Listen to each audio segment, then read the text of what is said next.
ಪೂಜೆ, ಜಪ, ಧ್ಯಾನ ಇದೆಲ್ಲ ಮಾಡ್ತಾ ಇರೋದ್ರಿಂದ ಆಗ್ತಾ ಇರೋ ಇಂಟ್ರಾಸ್ಪೆಕ್ಷನ್ನಲ್ಲಿ ಜೀವನದ ಮೌಲ್ಯ, the value of life, quality of life, ಸತ್ವ, ತತ್ವ, ಅಂತಃಸತ್ವ, ದ ಇನ್ನರ್ ಕೋರ್, ನಿಜವಾದ ಆಸ್ತಿ ಎಮ್ಮಲ್ಲಿ ನಮ್ಮ ಬಂಡವಾಳ ಏನು ಅನ್ನೋದು ಗೊತ್ತಾಗ್ತಾ ಬರುತ್ತೆ. ಯಾವುದು ನಮಗೆ ಹೊರಗಡೆಯಿಂದ ಸಿಕ್ಕಿಲ್ವೋ, ನಾವು ಕಲ್ತಿಲ್ವೋ ಅಥವಾ ನಾವು ಯಾರಿಗೂ ಹೇಳ್ಕೊಟ್ಟಿಲ್ವೋ, ಯಾಕೆ ಕಲ್ತಿಲ್ಲ, ಯಾಕೆ ಹೇಳ್ಕೊಟ್ಟಿಲ್ಲ ಗೊತ್ತಿಲ್ಲ. ಆದರೆ ಇದನ್ನೇ ಇಲ್ಲೇನು ಸಿಗ್ತಾ ಇದೆ, ಇದನ್ನೇ ಗುರುಕುಲದಲ್ಲಿ ನಿಜವಾದ ವಿದ್ಯೆ ಅಂತ ಕೊಡ್ತಾ ಇದ್ದಿತ್ತು. ಇವತ್ತು ಗುರುಕುಲ ಅಂತ ಹೆಸರಿದ್ರೂ ಅಲ್ಲಿ ಒಂದು ರೆವಲ್ಯೂಷನರಿ ಗುರುಗೆ ಮಾತ್ರ ಅಂತಃಸತ್ವದ ಬಗ್ಗೆ ತಿಳಿಸೋದಕ್ಕೆ ಸಾಧ್ಯ, ಒಳಗಿನ ಶಕ್ತಿ ಬಗ್ಗೆ. ಸೆನ್ಸ್ ಆಫ್ ವ್ಯಾಲ್ಯೂ ನಮಗೆ ಗೊತ್ತೇ ಆಗಿಲ್ಲ, ಹೇಳ್ಕೊಟ್ಟೇ ಇಲ್ಲ. ಇದು ಯಾರಿಗೂ ತಪ್ಪಲ್ಲ, ಎಲ್ಲ ನಮ್ಮ ಒಳ್ಳೆಯದಕ್ಕೆ ಮಾಡಿರೋದು. ಆದರೆ ನಮ್ಮ ಒಳ್ಳೇದಾಗಿಲ್ಲ.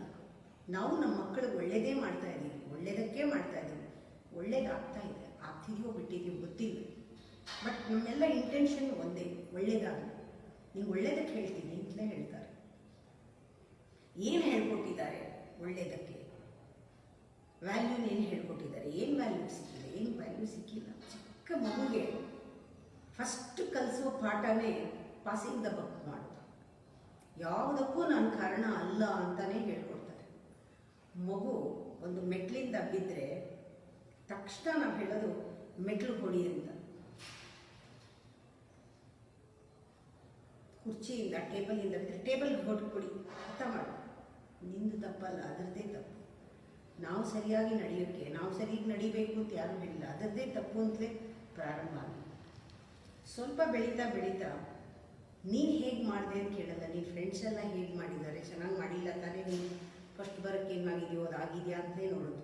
ನೀನು ಮುಂದಕ್ಕೆ ಬಂದಿದೆಯಾ, ಅವರೆಲ್ಲ ಹೇಗಿದ್ದಾರೆ, ಕಂಪ್ಯಾರಿಸನ್, ಕ್ರಿಟಿಸಿಸಮ್ ಎಲ್ಲ ಹೇಳ್ಕೊಡೋದು ಚಿಕ್ಕ ಮಗುವಿಂದಲೇ. ನಮ್ಮ ಮಕ್ಕಳು ಮುಂದೆ ಬರಬೇಕು. Intention is good, but the ಒಳಗಡೆ ಇರುವಂತಹ ಆ ಮೋಟಿವ್ ಏನಿದೆ ಅದು ಸರಿಯಿಲ್ಲ. ಆದರೆ ನಮಗೆ ಗೊತ್ತಾಗಲ್ಲ, ಸ್ವಾರ್ಥದಲ್ಲಿ ನಾವು ಏನು ಮಾಡ್ತಾ ಇದ್ದೀವಿ ಅಂತಲೇ ಗೊತ್ತಾಗಲ್ಲ. ನಮಗೂ ಹಾಗೆ ಹೇಳ್ಕೊಟ್ಟಿರೋದೇ ಹಾಗೆ. ಇದರಲ್ಲಿ ಎಷ್ಟೊಂದು ನಮಗೆ ಆ ಕಾಂಪಿಟೇಷನ್ನು ಬಂದಾಗ ಜಲಸಿ ಎಲ್ಲ ತಾನಾಗಿ ತಾನೇ ಏನು ಹೇಳ್ಕೊಡ್ಲೇಬೇಕಾಗಿಲ್ಲ, ಅದೆಲ್ಲ ತಾನಾಗಿ ತಾನೇ ಬರುತ್ತೆ. ಎಲ್ಲ ಪೆರಿಫೆರಲ್ ಲೇಯರ್ನಲ್ಲಿ ನಡೀತಾ ಇರುತ್ತೆ ಇದೆಲ್ಲ ಮಾಯಾ ಲೋಕದಲ್ಲಿ. ಹಾಗೆ ನಮಗೆ ಸಂತೋಷ ಅಂತ ಹೇಳ್ಕೊಟ್ಟಿದ್ದೇನು, ನೀವು ಹೇಳ್ಕೊಡ್ತಾ ಇರೋದೇನು, ನಾವು ಹೇಳ್ಕೊಡ್ತಾ ಇರೋದೇನು? ಸಂತೋಷ ಪಡಿಸ್ಬೇಕು ಅಂದರೆ ಸರ್ಕಸ್ಸಿಗೆ ಕರ್ಕೊಂಡು ಹೋದರೆ, ಎಕ್ಸಿಬಿಷನ್ಗೆ ಕರ್ಕೊಂಡು ಹೋದರೆ, ಒಳ್ಳೆ ಬಟ್ಟೆ ಕೊಡಿಸಿದ್ರೆ, ಹೊಸ ಹೋಟ್ಲಿಗೆ ಹೋಗಿ ತಿಂಡಿ ಕೊಡಿಸಿದ್ರೆ, ಇವತ್ತು ಅದು ನಡೀತಾ ಇದೆ. ಖುಷಿ ಮಾಡಿಸೋದು. ಈ ಸಂತೋಷ ಬಿಟ್ಟು ಬೇರೆ ಸಂತೋಷದ ಬಗ್ಗೆ ಎಲ್ಲೂ ಏನೂ ಹೇಳ್ಕೊಟ್ಟಿಲ್ಲ. ಆನಂದ ಶಾಶ್ವತವಾದದ್ದು ಏನೋ ಒಂದು ಸಂತೋಷ, ಅದಕ್ಕೆ ಒಂದು ಸೋರ್ಸ್ ಇದೆ ನಮ್ಮಲ್ಲಿ. ಸೋರ್ಸು ಶಾಪಿಂಗ್ ಮಾಡಿದ್ರೆ ಇದೆ, ಅಲ್ಲಿದೆ, ಇಲ್ಲಿದೆ ಅಂತಲೇ ನಮಗೆ ಗೊತ್ತಾಗಿರೋದು. ಅದಕ್ಕೆ ಇವತ್ತವರೆಗೂ ಪ್ರಪಂಚ ಅಷ್ಟೊಂದು ಸಮೃದ್ಧಿಯಾಗಿ ಹೊರಗಡೆ ಆಕರ್ಷಣೆ ಅಷ್ಟು ಚೆನ್ನಾಗಿ ನಡೀತಾ ಇರೋದು. ಯಾಕೆಂದರೆ ಸಂತೋಷ ಹೊರಗಡೆ ಇರೋದ್ರಿಂದ. ಎಲ್ಲಾದರೂ ಹೋಗ್ಬಿಟ್ಟು ಬಂದರೆ, ಎಲ್ಲರೂ ತಿಂದ್ಬಿಟ್ಟು ಬಂದರೆ, ಎಲ್ಲರೂ ಕೊಂಡ್ಕೊಂಡು ಬಂದರೆ, ಎಲ್ಲರೂ ಸಿಕ್ಕಿದ್ರೆ, ಇದೇ ರೀತಿ ಗಿಫ್ಟು ಅಲ್ಲಿ ಕರ್ಕೊಂಡು ಹೋಗೋದು, ಇದೇ ಈ ಸಂತೋಷನೇ ನಮ್ಗೆ ಕೊಟ್ಟಿರೋದು, ನಮಗೆ ಗೊತ್ತಾಗಿರೋದು, ನಾವು ಕೊಡ್ತಾ ಬಂದಿರೋದು. ಗೊತ್ತೇ ಆಗಿಲ್ಲ ನಮಗೆ. ನೀನು ಫಸ್ಟ್ ಬಂದ್ಯಾ, ನಮ್ಮ ಐಡೆಂಟಿಟಿ ಏನು? ಫಸ್ಟ್ ಬಂದ್ಯಾ, ಅದು ಐಡೆಂಟಿಟಿ. ನಿನ್ನಲ್ಲಿ ಯಾವ ಡಿಗ್ರಿ ಮಾಡಿದ್ಯಾ ಅದು ಐಡೆಂಟಿಟಿ, ಯಾವ ಪ್ರೊಫೆಷನಲ್ಲಿ ಇದೆಯಾ ಅದು ಐಡೆಂಟಿಟಿ. ಬಿಟ್ಟರೆ ಇದೆಲ್ಲ ಏನು ಮಾಡದೇ ಇರೋರಿಗೆ ಐಡೆಂಟಿಟಿನೇ ಇಲ್ಲ. ಹೇಗೆ ಒಂದು ಮನುಷ್ಯನ ಅಂತಃಸತ್ವ ತಿಳ್ಕೊಳ್ಳೋಕ್ಕೆ ಅವನ ಐಡೆಂಟಿಟಿ ಇದೆಲ್ಲ ಆದರೆ ಹೇಗೆ ತಿಳ್ಕೊಳ್ಳೋಕೆ ಸಾಧ್ಯ? ಅವನು ಎಷ್ಟು ಕಾರಿದೆ ಐಡೆಂಟಿಟಿ, ಎಷ್ಟು ಹಣ ಇದೆ ಐಡೆಂಟಿಟಿ, ಬ್ಯಾಂಕ್ ಬ್ಯಾಲೆನ್ಸ್ ಐಡೆಂಟಿಟಿ. ಆದರೆ ನಿಜವಾದ ಸತ್ಯವಾದ ಐಡೆಂಟಿಫೈ ಮಾಡೋದಕ್ಕೆ ಏನೂ ಉಳಿದಿಲ್ಲ ವ್ಯಾಲ್ಯೂ ಕೊಡೋಕ್ಕೆ. ಆ ರೀತಿ ಆಗಿದೆ. ಯಾವಾಗ ನಮಗೆ ಹೇಳ್ಕೊಟ್ಟಿದ್ದಾರೆ ನಿನಗೆ ವಿಶ್ವಾಸನ ಗಳಿಸ್ಕೊ ಅಂತ, ಕೀರ್ತಿನ ಗಳಿಸ್ಕೊ, ಅವರಿಂದ ಪಡ್ಕೊ, ಹೆಸರು ಜನಗಳಿಂದ ಪಡ್ಕೊ, ಒಳ್ಳೆ ಹೆಸರು ತಗೋ, ನಿನಗೆ ಕೀರ್ತಿ ಸಿಗುತ್ತೆ, ನಿನಗೆ ಅಧಿಕಾರ ಸಿಗುತ್ತೆ, ನೀನು ಹಾಗಿರು, ಪಡ್ಕೋ ಅಂತ ನಾವು ಬೇರೆಯವ್ರಿಗೆ ಬೇಡೋದನ್ನೇ ಹೇಳ್ಕೊಟ್ಟಿರೋದು, ಕೇಳೋದನ್ನೇ ಹೇಳ್ಕೊಟ್ಟಿರೋದು, ಪಡ್ಕೊಳ್ಳೋದನ್ನೇ ಹೇಳ್ಕೊಟ್ಟಿರೋದು. ಸಂತೋಷ ಕೊಡ್ತಾರೆ ಅವರೆಲ್ಲ, ನಿಮಗೆ ಹೆಸರು ಕೊಡ್ತಾರೆ, ಕೀರ್ತಿ ಕೊಡ್ತಾರೆ, ಅದಕ್ಕೋಸ್ಕರ ಮಾಡು, ದುಡಿ. ಯಾಕೆ ಅಂದರೆ ನೀವು ಗಳಿಸ್ಕೋಬೇಕು, ಗೌರವನ ಗಳಿಸ್ಕೋಬೇಕು, ಗೌರವ ಗಳಿಸ್ಕೋಬೇಕು, ಹೆಸರು ಗಳಿಸ್ಕೋಬೇಕು, ಕೀರ್ತಿ ಗಳಿಸ್ಕೋಬೇಕು, ಎಲ್ಲನೂ ಪಡ್ಕೋಬೇಕು. ಆವಾಗ ಏನಾಯಿತು, ನಾನು ಅದಕ್ಕೆ ಏನೇನೆಲ್ಲ ಸ್ಟ್ರಗಲ್ ಮಾಡಬೇಕು. ಹಾಗೆ ಮಾಡಿದಾಗ ಇದೆಲ್ಲ ಮಾಡಿದ್ಯಾರು ನಾನು. ಮಾಡದೇ ಇದ್ದರೆ ಸಿಕ್ಕಲ್ಲ ನನಗೆ. ನಾನು ಇನ್ನೂ ಮಾಡಬೇಕು. ಇದೆಲ್ಲ ನಾನು ನಾನು ನಾನು ಬರೋದೇ ಅದಕ್ಕೆ. ಅಲ್ಲಿ ಒಂದೊಂದು ಸತಿ ಆ ಒಂದು ಪೆರಿಫೆರಲ್ನಲ್ಲಿ ಇದು ಕೆಲಸ ಮಾಡ್ತಿದ್ದಾಗ ವಿಲ್ ಪವರು, ಸೆಲ್ಫ್ ಕಾನ್ಫಿಡೆನ್ಸೇ ಹೊಟ್ಟೋಗುತ್ತೆ. ನಾನು ಮಾಡದೇ ಇದ್ದರೆ ಆಗಲ್ವಲ್ಲ, ನಾನು ಮಾಡಲೇಬೇಕಲ್ವಾ, ನಾನು ಮಾಡದೇ ಇದ್ದರೆ, ಅಕಸ್ಮಾತ್ ಆಗದೇ ಇದ್ದರೆ ಇಲ್ಲಿ ವಿಶ್ವಾಸ ಕಳೆದೋಗುತ್ತೆ. ಯಾಕೆಂದರೆ ಆತ್ಮವಿಶ್ವಾಸ ಗೊತ್ತಿಲ್ಲ, ವಿಶ್ವಾಸ ಕಳೆದೋಗುತ್ತೆ, ದೃಢತೆ ಇರಲ್ಲ, ಅದು ಭಯ ಆಗುತ್ತೆ. ಆವಾಗ ನಾವೇನು ಮಾಡ್ತೀವಿ, ನಮ್ಮ ಸಂಸ್ಕಾರ ಬೇರೆಯವ್ರನ್ನ ಕಾಪಿ ಮಾಡೋದು, ಇಮಿಟೇಟ್ ಮಾಡೋದು. ನಮ್ಮ ಸಂಸ್ಕಾರ ಏನು, ಬೇರೆಯವ್ರನ್ನ ಕ್ರಿಟಿಸೈಸ್ ಮಾಡೋದು, ಬೇರೆಯವ್ರನ್ನ ತುಳಿಯೋದು, ನಾವು ಮುಂದಕ್ಕೆ ಬರೋಕ್ಕೆ ಅವ್ರನ್ನ ಹಿಂದಿರಿಯೋದು, ಬೇರೆಯವ್ರ ಮೇಲೆ ಚಾಡಿ ಹೇಳೋದು. ಯಾಕೆಂದ್ರೆ ನನ್ನ ಸರಿ ಅಂದ್ಕೊಳಕ್ಕೆ ಅವ್ರನ್ನೆಲ್ಲ ತಪ್ಪು ಮಾಡೋದು. ಈ ಆಟಗಳೆಲ್ಲ ಶುರು ಆಗುತ್ತೆ, ಅಹಂಕಾರದ ಆಟಗಳೆಲ್ಲ ಶುರು ಆಗುತ್ತೆ.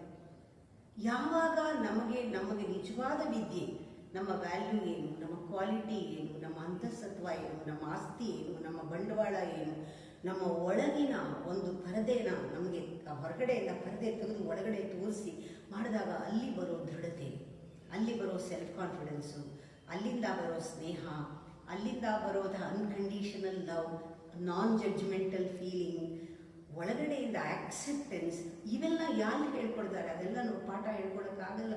ಅದನ್ನು ಹೇಳ್ಕೊಡೋ ವಿದ್ಯೆನೇ ಕಲಿಸಿಲ್ಲ. ಆ ಆಕ್ಸೆಪ್ಟೆನ್ಸ್ ಯಾವಾಗ ಬರುತ್ತೆ? ನಾನ್ ಜಡ್ಜ್ಮೆಂಟಲ್ ಫೀಲಿಂಗು, ಕಂಪೇರ್ ಮಾಡದೇ ಇರೋದು, ಆಕ್ಸೆಪ್ಟ್ ಮಾಡೋದು, ಎಲ್ಲರನ್ನೂ ಇಂಕ್ಲೂಡ್ ಮಾಡ್ಕೊಳ್ಳೋದು. ಇದು ಯಾವ ಸ್ಕೂಲಲ್ಲಿ ಹೇಳ್ಕೊಡೋದು? ಅದೇ ಗುರುಕುಲದಲ್ಲಿ ಹಿಂದೆ ಹೇಳ್ಕೊಡ್ತಾ ಇದ್ದಿದ್ದು. ಯಾವಾಗ ನಮಗದು ನಮ್ಮ ಯೋಗ್ಯತೆಯಿಂದ ತಿಳಿಸೋದು ವಿದ್ಯೆ ಸಿಕ್ಬಿಡುತ್ತೆ, ನಮ್ಮ ಯೋಗ್ಯತೆಯಿಂದ, ಆಗ ನಮಗೆ ಆ ದೃಢತೆ ಇರುತ್ತೆ. ಕೆಲಸ ಮಾಡುವಾಗ ಕಾನ್ಫಿಡೆನ್ಸ್ ಇರುತ್ತೆ, ಸೆಲ್ಫ್ ಕಾನ್ಫಿಡೆನ್ಸು. ಏನೇ ಮಾಡಬೇಕಾದ್ರೂ ನಾ ಮಾಡ್ತಾ ಇದ್ದೀನಿ ಅನ್ನೋದಿರಲ್ಲ, ನನ್ನ ಯೋಗ್ಯತೆಗೆ ಆಗತ್ತೆ, ನನ್ನ ಯೋಗ್ಯತೆಯಿಂದ ಅದಾಗುತ್ತೆ. ಯಾವುದೂ ನಾನು ಆಸೆಪಟ್ಟು ಮಾಡಬೇಕಾಗಿಲ್ಲ, ಆಸೆಪಟ್ಟು ಮಾಡೋದು ಸಿಗಲ್ಲ. ಅದು ಬೇರೆಯವರಿಂದ ಪಡ್ಕೊಳ್ಳೋದು, ಬೇರೆಯವ್ರ ಕಾಲು ಎಳಿಬೇಕದು, ಅದು ಸಿಗಲ್ಲ. ಆಸೆ ಪಡೋದು ಸಿಗಲ್ಲ, ಇರೋದು ಸಿಗುತ್ತೆ. ನನ್ನ ಯೋಗ್ಯತೆಯಿಂದ ಸಿಗಬೇಕು. ಯೋಗ್ಯತೆಯಿಂದ ಸಿಕ್ಕಿದಾಗ ಏನೆಲ್ಲ ಬೇಕು ಅದೆಲ್ಲ ಸಿಕ್ಕಿದ್ರೂ ಕೂಡ ಅಲ್ಲಿ ತೃಪ್ತಿ, ಶಾಂತಿ, ನೆಮ್ಮದಿ, ಖುಷಿ ಎಲ್ಲ ಇರುತ್ತೆ. ಇಲ್ಲದೆ ಇದ್ರೆ ನಾವು ಡಿಸೈರ್ಕ್ಕಿಂತ ಬೇಕಿರೋದು ನಮ್ಮ ಕ್ವಾಲಿಟಿ. ನೀನು ಏನು ವಾಂಟಿಂಗ್ ಅಲ್ಲ, ಆ ಲಾ ಆಫ್ ಅಟ್ರಾಕ್ಷನ್ ಏನು, what you want you will get ಅಲ್ಲ, what you have you will get, what you are you will get. That ಏನಿದೆ ಅನ್ನೋದು ನಮಗೆ ಇಷ್ಟ ಬಂದಿದ್ದು ನಾವು ಆಸೆ ಪಟ್ಟರೆ ಅದು ಬೇಕು ಇದು ಬೇಕು ಅಂದಾಗ ಸಿಕ್ಕಲ್ಲ ಅಂತಲ್ಲ, ಸಿಗುತ್ತೆ, ಎಲ್ಲ ಸಿಗುತ್ತೆ. ಹೆಸರು ಕೊಡ್ತಾರೆ, ಕೀರ್ತಿ ಕೊಡ್ತಾರೆ, ಹಣ ಕೊಡ್ತಾರೆ, ಪದವಿ ಕೊಡ್ತಾರೆ, ಎಲ್ಲ ಕೊಡ್ತಾರೆ. ಆದರೆ ಶಾಂತಿ ಅನ್ನೋದನ್ನು ಕೊಡಲ್ಲ ಅವರು, ಕೊಡೋದಲ್ಲ ಅದು. ನೆಮ್ಮದಿ ಕೊಡೋದಲ್ಲ, ಸುಖ ಕೊಡೋದಲ್ಲ, ಆರೋಗ್ಯ ಕೊಡೋದಲ್ಲ. ಈ ಕೊಡದೇ ಇರೋದೆಲ್ಲ ಇದೆಯಲ್ಲ, ಅದು ಯಾರು ಕೊಡ್ತಾರೆ? ಕೊಡಲ್ಲ ಅದು. ಇದೆಲ್ಲ ಸಿಕ್ಕರು ಕೊಡದೇ ಇರೋದೇನೋ ಇದೆಯಲ್ಲ, ಕೊರತೆ ಇದ್ದೇ ಇರುತ್ತೆ. ಇವೆಲ್ಲ ಸಿಕ್ಕರು ಕೂಡ ಶಾಂತಿ ಇಲ್ಲ. ದುಡ್ಡು ಬಂತು, ಶಾಂತಿ ಇಲ್ಲ. ಹೆಸರು ಬಂತು, ಕೀರ್ತಿ ಬಂತು, ಶಾಂತಿ, ನೆಮ್ಮದಿ, ಸುಖ ಇಲ್ಲ. ಒಳಗಡೆ ಹಿತ ಇಲ್ಲ. ಇದೆಲ್ಲ ಬಂದಿದೆ, ಏನು ಪ್ರಯೋಜನ? ಅದು ಗೊತ್ತಾಗೋಷ್ಟರಲ್ಲಿ ವಯಸ್ಸಾಗೋಗಿರುತ್ತಲ್ಲ. ಪ್ರಾರಂಭದ ಎಜುಕೇಷನ್ನಲ್ಲೇ ಶಾಂತಿ, ಸುಖ, ನೆಮ್ಮದಿ ಎಲ್ಲವೂ ನನ್ನಲ್ಲಿ ಇರೋದು, ನನ್ನ ಯೋಗ್ಯತೆಯನ್ನು ತಿಳ್ಕೊಳ್ಳೋದು, ಅಸ್ತಿತ್ವವನ್ನು ತಿಳ್ಕೊಳ್ಳೋದು, ನನ್ನ ಕ್ವಾಲಿಟಿನ, ನನ್ನ ಸೆಂಟರ್ನ ತಿಳ್ಕೊಳ್ಳೋ ವಿದ್ಯೆ ಬಂದ್ಬಿಟ್ಟಿದ್ರೆ ಇವಾಗ ನಾವು ಏನೇ ಮಾಡಿದ್ರು ನಾ ಮಾಡಿದ್ದೀನಿ ಅನ್ನೋದು ಒಂದು ಕ್ಲೇಮ್ ಮಾಡೋದಿರಲ್ಲ. ಆಗ ನಾನು ಮಾಡಬೇಕಾಗಿಲ್ಲ. ಆಗ್ತಾ ಇರೋದನ್ನು ರೆಸ್ಪೆಕ್ಟಿಂದ, ಆಗ್ತಾ ಇರೋದನ್ನು ಅಕ್ಸೆಪ್ಟೆನ್ಸಿಂದ, ಆಗ್ತಾ ಇರೋದಕ್ಕೆ ಹೆಚ್ಚು ಬೆಲೆ ಕೊಟ್ಟು ಎಲ್ಲಿ ಆಗಬೇಕು, ಎಲ್ಲಿ ಏನು ನಮ್ಮಿಂದ ನಡಿಬೇಕು ಅದನ್ನು ಮಾತ್ರ ಮಾಡಿಕೊಂಡು ಹೋಗ್ತಾ ಇದ್ದರೆ ಇದಕ್ಕಿಂತ ಪರಿಪೂರ್ಣವಾದ ಜೀವನ ಅಲ್ಲ. ಅದರಿಂದ ನಮ್ಮ ಎಜುಕೇಷನ್ನಲ್ಲಿ, ಬೇಸಿಕ್ ಎಜುಕೇಷನ್ನಲ್ಲಿ ನಮಗೆ ಸಣ್ಣದರಿಂದನೇ ನಾವು ನಮ್ಮ ಅಸ್ತಿತ್ವದ ಕಡೆ ಗಮನ ಕೊಡೋದನ್ನು, ಮಕ್ಕಳು ಇರೋದರಲ್ಲಿ ಖುಷಿ ಪಡೋದನ್ನು, ತೃಪ್ತಿಯಿಂದ ಕೆಲಸ ಮಾಡೋದನ್ನು, ಎಲ್ರಿಗೂ ಹಂಚಿಕೊಡೋದನ್ನು. ನಾನು ಕಲ್ತಿಲ್ಲ, ನಾನು ಕಲ್ಸೋಕ್ಕಾಗಿಲ್ಲ, ಯಾವಾಗಲೂ ಗೊತ್ತಾಗಿದೆ. ಅಟ್ಲೀಸ್ಟ್ 2 ಮಾತಿಂದ ಆದರೂ ಬಿಟ್ಟಿದ್ದರೆ ಪ್ರಪಂಚದಲ್ಲಿ ನಾಳೆ ಯಾರಿಗಾದ್ರೂ ಉಪಯೋಗಕ್ಕೆ ಬರಲಿ ಅನ್ನೋದನ್ನು